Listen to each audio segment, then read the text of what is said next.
मिल्कीपुर उपचुनाव पर बोले अखिलेश यादव, चुनाव आयोग मर चुका है, उन्हें सफेद कपड़ा भेंट करना पड़ेगा। हम एग्जिट पोल नहीं रियल पोल की बात करते हैं। आबकारी नीति 2025-26 को कैबिनेट से मंजूरी। शराब की दुकानों का लाइसेंस ई लॉटरी से किया जाएगा। इस बार पुराने लाइसेंस का रिन्यूअल नहीं किया जाएगा। साल 2026-27 में लाइसेंस रिन्यूअल का विकल्प दिया जाएगा। साल 2018-19 में ई लॉटरी से दुकानें आवंटित हुई थी। 55,000 करोड़ का राजस्व जुटाने का लक्ष्य निर्धारित, जो पिछले वित्तीय वर्ष से 4,000 करोड़ रुपए से अधिक है। कोई भी व्यक्ति, फर्म, कंपनी 2 से अधिक लाइसेंस नहीं ले सकेंगी। अमेरिका से डिपोर्ट किए गए भारतीयों का मामला। सपा अध्यक्ष अखिलेश यादव ने चर्चा की मांग की। अखिलेश बोले, सदन में इस मुद्दे पर चर्चा होनी चाहिए। सरकार बताए कि अब वो क्या करेगी। विदेश मंत्री एस जयशंकर ने राज्यसभा में दिया जवाब। अमेरिका से भारतीयों के वापस आने पर बोले एस जयशंकर, अमानवीय हालत में फंसे थे अवैध प्रवासियों को वापस लेना ही था। अवैध प्रवासियों को भेजने का तरीका नया नहीं, पहली बार लोगों को वापस नहीं भेजा गया। भारतीय बुरे हालात में वहीं फंसे थे। नियम के तहत अमेरिका से वापस भेजा गया है। हर देश में लोगों की राष्ट्रीयता की जाँच होती है। संसद भवन परिसर में विपक्षी सांसदों का प्रदर्शन। अमेरिका से डिपोर्ट किए गए भारतीयों के मुद्दे पर प्रदर्शन। अखिलेश यादव, प्रियंका गांधी प्रदर्शन में शामिल। हथकड़ी बांधकर प्रदर्शन कर रहे विपक्षी सांसद। मुख्यमंत्री योगी आदित्यनाथ का संबोधन। उत्तराखंड दौरे पर हैं सीएम योगी आदित्यनाथ। सीएम योगी ने कहा, देश विकास की दिशा में नए आयाम बना रहा है। पीएम के नेतृत्व में उत्तराखंड का विकास। सीएम धामी राज्य का विकास कर रहे हैं। राष्ट्रीय सुरक्षा के लिए उत्तराखंड का योगदान। उत्तर प्रदेश के स्कूलों में डिजिटल शिक्षा पहल। सरकार ने टैबलेट खरीदने के लिए धनराशि मंजूर की। 516.6 करोड़ की धनराशि स्वीकृत की गई। उत्तर प्रदेश में बस स्टेशनों का आधुनिकीकरण होगा। पीपीपी मॉडल के तहत बस स्टेशनों के उन्नयन की मंजूरी। 18 फरवरी से यूपी विधानसभा का बजट सत्र। 19 फरवरी को उत्तर प्रदेश का बजट सत्र होगा। वित्त मंत्री सुरेश खन्ना यूपी का बजट पेश करेंगे। आबकारी मंत्री नितिन अग्रवाल का बयान। नितिन अग्रवाल बोले, ई टेंडरिंग से दुकानों को लाइसेंस दिया जाएगा। नई शराब नीति के तहत ई टेंडरिंग होगी। 7 साल बाद ई लॉटरी व्यवस्था फिर लाए हैं। शराब के दाम में थोड़ी बढ़ोतरी की गई है।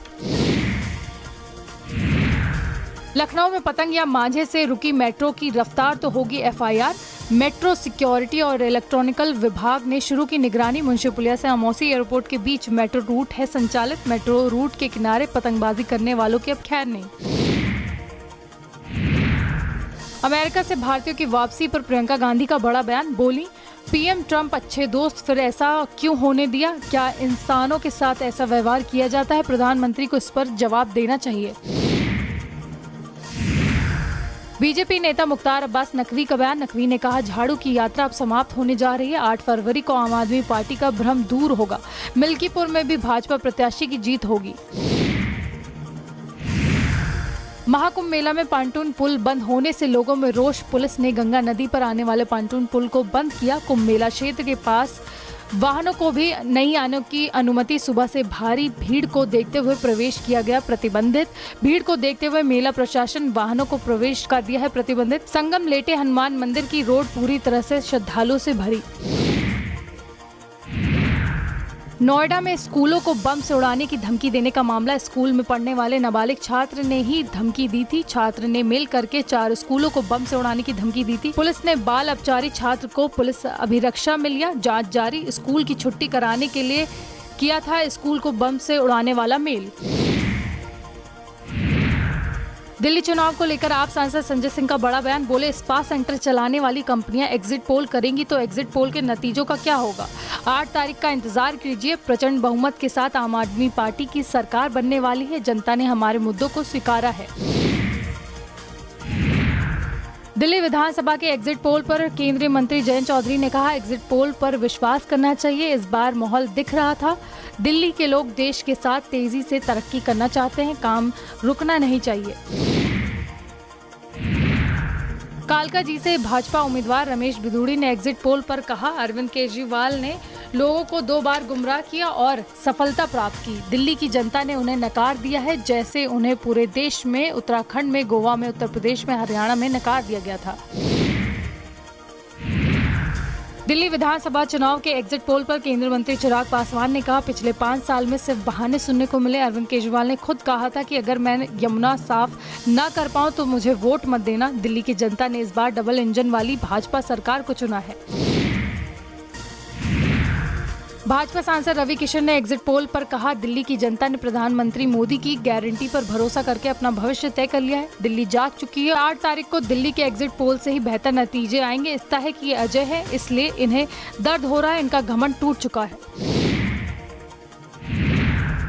नगीना सांसद और आजाद समाज पार्टी के अध्यक्ष चंद्रशेखर आजाद ने कहा, मिल्कीपुर में भाजपा ने लोकतंत्र का गला घोट दिया है। जिस तरह से सरकारी मशीनरी सत्ता के आगे झुक गई है, वोटों को प्रभावित करने, मतदान में देरी करने, लोगों को धमकाने, वोट न डालने देने का पाप जो उत्तर प्रदेश सरकार ने किया है, वो सबसे बड़ा अपराध है।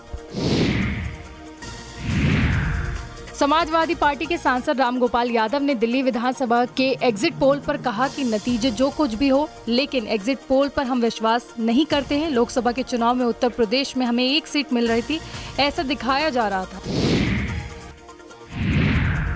AIMIM प्रमुख ओवैसी ने कहा, साल 2022 की प्यू रिसर्च की रिपोर्ट के अनुसार अमेरिका में भारत के 6,75,000 लोग बिना दस्तावेज के रह रहे थे। ये लोग जब यहाँ आएंगे तब सरकार उनके लिए क्या करेगी, इन्हें देश को बताना पड़ेगा। राज्यसभा में बोले पीएम मोदी ने कहा, राष्ट्रपति ने विकसित भारत की चर्चा की। सबका साथ सबका विकास हमारा दायित्व। कांग्रेस का मॉडल है फैमिली फर्स्ट, हमारा मॉडल है नेशन फर्स्ट। जनता ने हमारे विकास के मॉडल को मंजूरी दे दी है।